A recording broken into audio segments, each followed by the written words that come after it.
Hey English 1102 friends, this is a video taking you through the D.H. Lawrence story, The Rocking Horse Winner. I'm going to go through the story. I'm also going to talk about three different concepts that are related to this story. Two of them are literary concepts, illusion and situational irony. And then there's another important psychological concept that's related to this story called parentification. We're going to talk through it and how Paul is parentified in this story, the little boy. This is a story from 1926.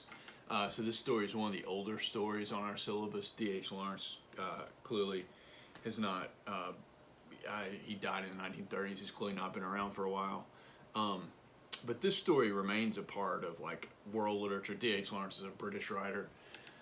It remains an important part of like British literature and just literature in general. You see it in literary anthologies all the time, in part because it is often read as like a great example of teaching, especially situational irony, which, like I said, we're going to talk about in just a second. There's an illusion at the end of it, but it gets treated as this excellent story for teaching you what situational irony is. And we're going to talk through that. There's two examples of that in the story.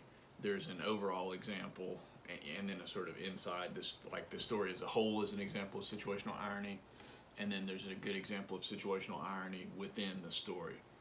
As you can see right here, this story is in the family and community module. You scroll down to the Rocking Horse Winner there, D.H. Lawrence. You click on it, it'll take you right here. The way that I'm going to sort of organize this discussion and talk us through this story is the word luck comes up in this story over and over. The idea of being lucky. Paul gets obsessed with the idea of being lucky, beginning with this conversation he has with his mom. The mom is convinced that their family is unlucky, that she and the dad are unlucky. Paul decides he needs to reverse that and bring luck to his family, and that's really what drives the whole story. And the whole, if you understand this story as having a beginning, middle, and end, the beginning goes from the first sentence into this conversation that she has with Paul about how the family is, that the mom has with Paul about how the family is unlucky. And then you have that middle that shows Paul betting on the horses and winning money and giving money to the mom and trying to solve his family's problem. And then the ending of the story really takes hold and kicks in when you get to the Derby thing, and Paul decides he's got to figure out the name of the horse for the Derby, because then he can win all this money and solve his family's problems for good. And that takes you to the end of the story where he gets sick from riding his horse and trying to get to the name of the winning horse at the Derby. A lot of the story is laid out in the first 2 or 3 paragraphs. There was a woman who was beautiful, who started with all the advantages, yet she had no luck. So the story gives you the idea of luck right from the beginning, that that's going to be what the story is about, and the sort of pursuit of luck and the lack of luck. She married for love, and the love turned to dust. She had bonny children. It's the children come into the story. Bonny is this sort of old-timey word for happy, pretty children. Yet she felt they'd been thrust upon her, and she could not love them. That's one of the things you get in the story, is this sort of contrast between like love and luck. The mom, she should just appreciate what she has and love her family, but it's never enough, because she wants what she wants rather than appreciating what she has. You have the sense, and she has the sense, and the dad does too, although you get it less in the story, that she always wants more money. When her children were present, she always felt the center of her heart go hard. This troubled her, and in her manner she was all the more gentle and anxious for her children, as if she loved them very much. Only she herself knew that at the center of her heart was a hard little place that could not feel love, no, not for anybody. Again, like what she loves is money and social status and that kind of thing, which is what drives Paul ultimately, what drives her son Paul ultimately to do what he does. Everybody else said of her, she is such a good mother, she adores her children. Only she herself and her children knew it was not so. There were a boy and 2 little girls. There you go, Paul and his 2 little sisters. They lived in a pleasant house with a garden. They had discreet servants. One of the servants, their gardener, who like takes care of their cutting their grass and those kind of things. His name is Bassett. They become important in the story. They lived in style. Although they lived in style, they always had an anxiety in the house. There was never enough money. Here's the big problem of the story, the big problem of the family, the problem Paul tries to solve. The mother had a small income, the father had a small income, but not nearly enough for the social position which they had to keep up. The father went into town to some office. And at last the mother said, I will see if I can't make something. But she didn't know where to begin. She racked her brains, tried this thing and the other, but couldn't find anything successful. And you find out later in the story she does somewhat succeed at drawing designs and pictures for this design firm. But even that doesn't satisfy her. That's not enough because, the problem is nothing's ever going to be enough for her. And so the house came to be haunted by the unspoken phrase, and that idea that they live in a haunted house. And Paul especially feels this. He feels the haunting. He feels the voice in the house. So the house came to be haunted by the unspoken phrase, there must be more money, there must be more money. The children could hear it all the time, though nobody said it aloud. They heard it at Christmas when the expensive and splendid toys filled the nursery behind the shining modern rocking horse. All right, now the rocking horse is in the story. It's going to become like the driving engine of the story, literally, because Paul rides this horse. The horse never has a name. He doesn't give it a name, but this is what he rides to sort of go into a trance and figure out the names of the winning horse at the horse races. So you get the rocking horse in the story here. But behind the shining modern rocking horse, behind the smart doll's house for his two little sisters, a voice would start whispering, there must be more money, there must be more money. And the children would stop playing to listen for a moment. There must be more money, there must be more money. And so you get the key problem of this story. The thing that Paul spends the whole story trying to solve is the haunting of the house, the voice in the house saying there must be more money, there must be more money. And what that voice is really showing you is the sort of anxiety of the house, the mom and dad always wanting more money, never feeling satisfied. Paul just sort of feels the anxiety of his parents. It came whispering from the springs of the still swaying rocking horse, and even the horse, bending his wooden champing head, heard it. The big doll sitting so pink. So there again, you get the rocking horse in the story, again, what Paul's going to use to try to solve the problem. You scroll down a little bit and you get the conversation I was talking about. This is really the end of the beginning of the story because it sets everything in motion, this conversation between the mom and Paul. Mother, said the boy Paul one day, and you get Paul's name, why don't we keep a car of our own? Why do we always use uncles or else a taxi? Because we're the poor members of the family, said the mother. But why are we, mother? Well, I suppose, she said slowly and bitterly, it's because your father has no luck. And they dig into this conversation about what luck is and how you have luck and what makes people lucky or unlucky. Paul asked his mom, is luck money, mother? He asked rather timidly. No, Paul, not quite. It's what causes you to have money. And then she says, that the dad is unlucky and that she's unlucky because she's married to him. She says, I can't be lucky because I married an unlucky husband. The child looked at her to see if she meant it, but he saw by the lines of her mouth that she was only trying to hide something from him. Well, anyhow, he said stoutly, I'm a lucky person. And so Paul, says, well, whatever is going on with you and with my dad, I'm a lucky person and I can solve this. And he says, and the mom says, how do you know it? And he says, God told me. He went off by himself vaguely in a childish way, seeking for the clue to luck. Absorbed, taking no heed of other people, he went about with a sort of stealth, seeking inwardly for luck. He wanted luck, he wanted it, he wanted it. That becomes the sort of engine of the story, Paul's quest to find the luck that his family doesn't have, to get his family what they're lacking, and to use it to solve the voices in the house, to stop the voices in the house. That is one of the concepts that this story shows or teaches you is parentification. This is a psychological concept. The process of role reversal whereby a child is obliged to act as a parent to their own parent or sibling. And in extreme cases, the child is used to fill the void of the alienating parent's emotional life. This isn't exactly an emotional case. It's more of a physical case because Paul is trying to solve the problem the physical problem of the family not having money. He is also trying to stop, you could argue that the voices in the house are this sort of emotional thing that he's trying to quiet down and stop. But what's happening is Paul is being parentified and trying to take on the sort of burden of solving this problem for his family. And this conversation is what sets that all in motion, as Paul is going to try to solve his family's problem and stop the voices in the house. From right here, from this point on, you can really trace the conversations about luck and about finding luck and about getting luck.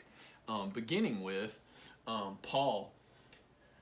When the two girls were playing dolls in the nursery, he would sit on his big rocking horse, charging madly into space with a frenzy that made the little girls peer at him uneasily. When he had ridden to the end of his mad little journey, he climbed down, stood in front of his rocking horse, staring fixedly in its lowered face. Now he would silently command the snorting steed, "Now take me to where there is luck. Now take me." And this is where you get the idea. This becomes this Paul's secret, is the way that he finds out the winning names of the horses, is he rides the rocking horse and puts him, and he uses it to sort of put himself into some kind of trance or vision or something like that, until he gets to the winning name of the horses, this sort of supernatural aspect of the story. And multiple people are just astonished at how intense he gets on the horse. Right here, his sisters are scared of him because he's just so intensely riding this horse, this old-timey rocking horse that's hooked up on springs. If you've never seen one of those old-timey horses, they're set up on 4 springs on each leg. You can easily look it up. The nurse finally is "You'll break your horse, Paul," said the nurse. "He's always riding like that. I wish he'd leave off," said his elder sister, Joan. And it's just this intensity where Paul gets into this zone. And then one day his mother and his uncle Oscar came in when he was on one of his furious rides. He did not speak to them. "Hello, you young jockey, riding a winner," said his uncle. "Aren't you growing too big for a rocking horse? You're not a very little boy any longer, you know." But Paul only gave a blue glare from his big, rather close-set eyes. And Paul talks to his mom and his uncle about riding the horse and how the horse doesn't have a name. And then Paul says, "Well, he has different names. He's called Sansovino last week." "Sansovino, eh? Won the Ascot. How did you know this name?" "He always talks about horse races with Bassett," said Joan. That's the older sister. And then the uncle was delighted to find that his small nephew was posted with all the racing news. And then Oscar Creswell got it all from Bassett. This is where you get the 2 other big characters in the story. His uncle, Oscar, who becomes the person who sort of facilitates him. He takes the money that he wins from the horse races and gives it to the mother. He sets up this trust fund for the mother. And he takes Paul in person to one of the races, the first race, where he really confirms that Paul can really ride the rocking horse and pick these winners. The uncle takes him. The uncle is also the voice at the end of the story. He gets sort of the last word in the story because he knows the whole truth about the situation, or at least most of it. The other person that's important is their gardener, Bassett, who is Paul's friend, who talks to Paul. He is really important because he is the one who starts making the bets for Paul. He is the adult who Paul tells him the names of who he thinks is going to win. He, at the beginning, manages Paul's money, places these bets for him on the races. So when the uncle Oscar finds out about it, they've already been betting on horses for a little while, and they've got this system going. "Master Paul comes and asks me, so I can't do more than tell him, sir," said Bassett, his face terribly serious, as if you're speaking of religious matters. "And does he ever put anything on a horse he fancies?"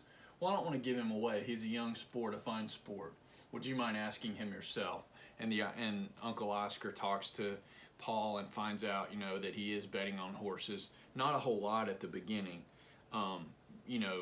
Since this is a British story, they're using pounds instead of money.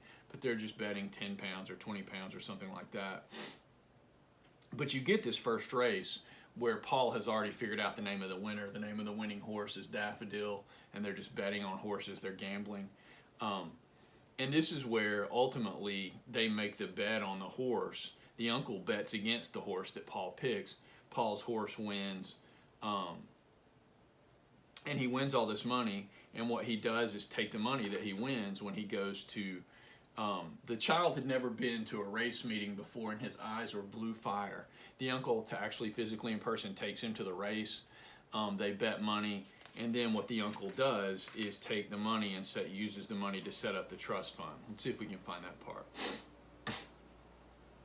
They make 1,200 pounds on the race, as you find out right there. They drove home, and sure enough, Bassett came around to the garden house with 1,500 pounds in notes. The 20 pounds reserves was left with Joe Glee and the turf commission. So Paul has been slowly building up this money, making money, betting on these horse races, and eventually he sets up this trust fund with the uncle sets up the trust fund. Paul tells the uncle right here, I started it for Mother. She said she had no luck because Father is unlucky. So I thought if I was lucky, it might stop whispering. What might stop whispering? Our house. I hate our house for whispering. What does it whisper? Why the boy fidgeted? Why, I don't know, but it's always short of money. You know, Uncle. I know it, son. I know it. So Paul just straight up confesses his reason for doing what he's doing to his uncle right here. And the uncle knows what's going on. He knows the family has money problems. So he understands why Paul is doing what he's doing. They manage, and so Paul sets up this trust fund so that the mom won't know that Paul has been betting on the horses.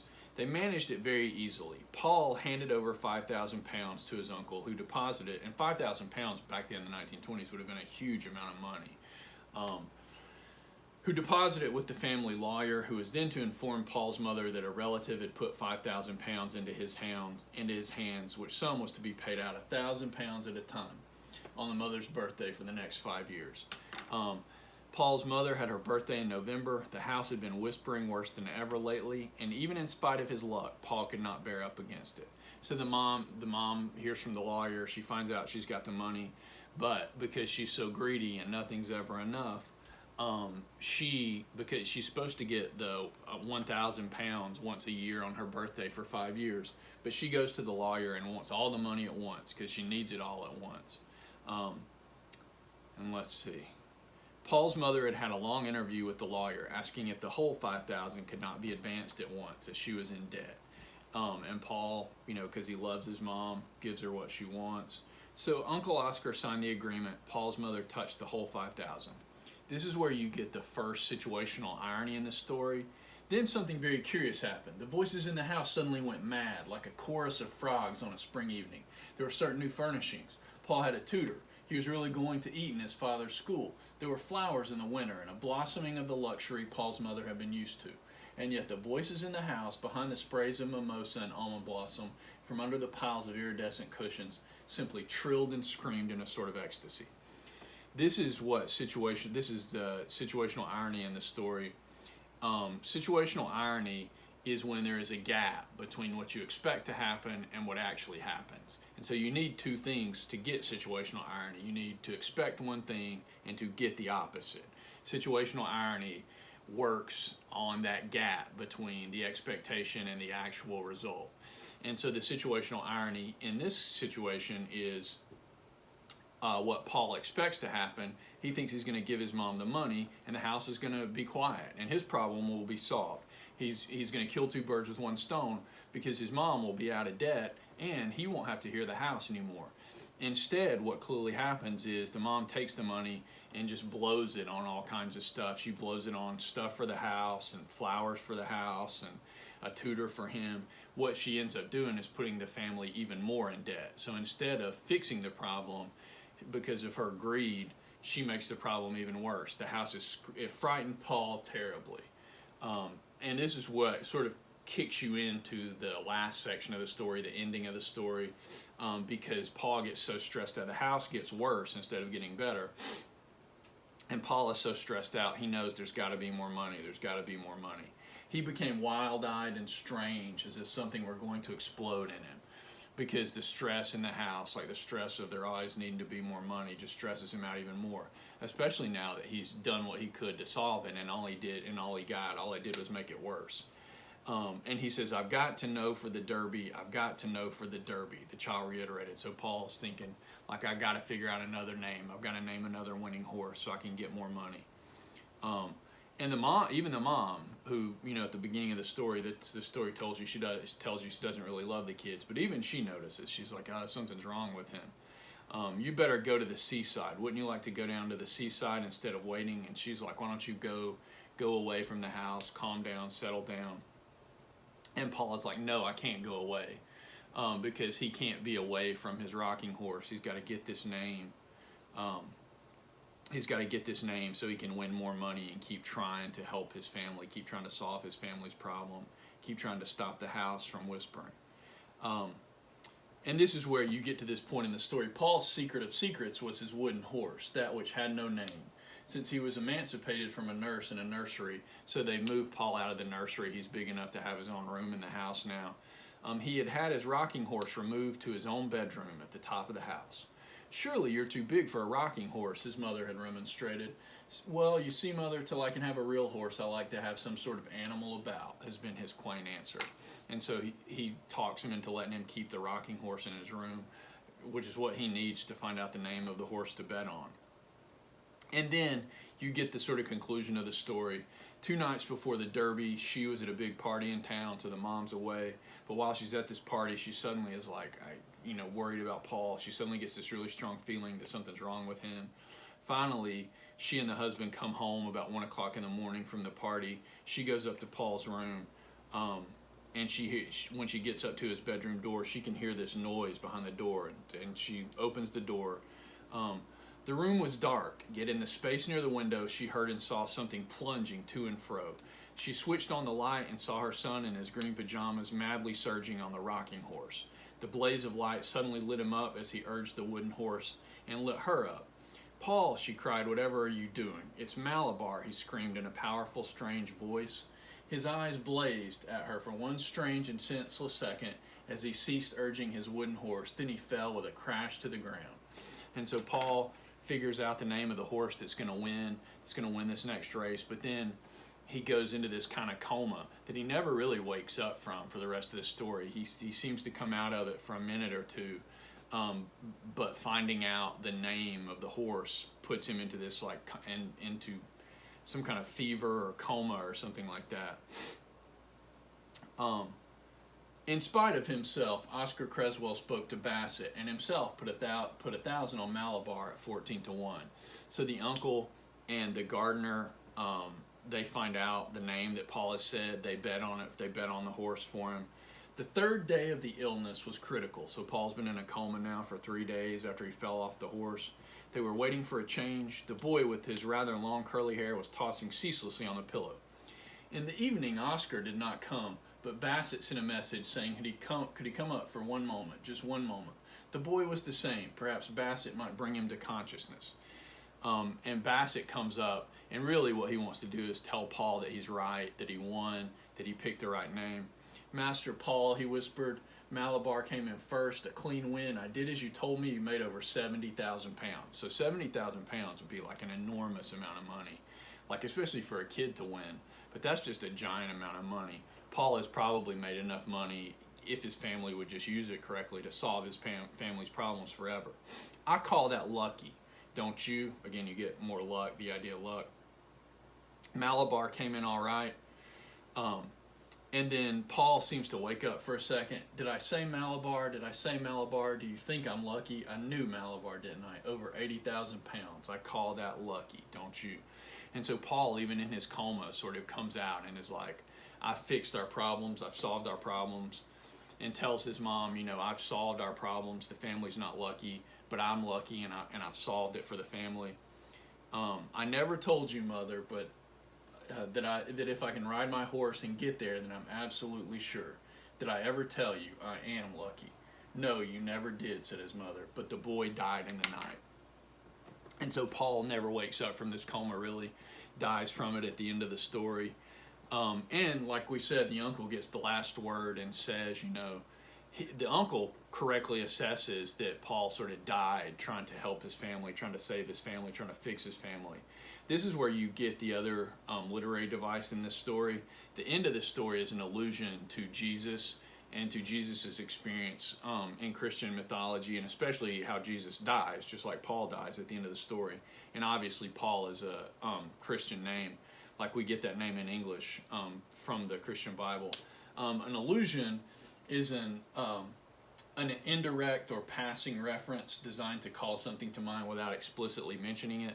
Like nobody at the end of this story says Paul is like Jesus, but Paul is innocent because he's a child, but he takes on the sort of sin of his family, just like Jesus in the Christian narrative of his life. And then Paul finally dies for the sins of his family. He's sick for 3 days, just like Jesus is in the tomb for 3 days, and then Paul finally dies and is free of this world, just like Jesus at the end of Good Friday to Easter Sunday in the Christian narrative of that. And so what you get is, at the end of this story, you have this innocent person who dies for the sins of the people that he cares about, this clear allusion to Christ and the Christian mythology. So at the end of the story, Paul dies for the sins of his family. He dies trying to give his family what the mom has told him the family is missing, which is luck. Paul is lucky, and that's the second situational irony in the story is, well, you would think being lucky wouldn't kill you, and so, but it kills Paul. And trying to find luck and trying to be lucky and being lucky and winning all this money for his family kills Paul. And so there's the irony that being lucky, you would not expect it to kill you, but being lucky and trying to get luck kills Paul. So you have that expectation, and then the actual result, which is that getting luck kills Paul. Another example of situational irony in this story. Hopefully that gives you some guide to working through this story. If you have questions about D.H. Lawrence or about this story, D.H. Lawrence didn't live that long. He died in the 1930s. He had a sort of scandalous career as a British writer, and if you want to dig into that a little bit more, I'm happy to talk through it with you. Or if you've got more questions about this story for the exam or for anything else, I'm happy to talk through that with you. Otherwise, I hope this video was useful to you, and I will see you next time. I hope y'all have a good day.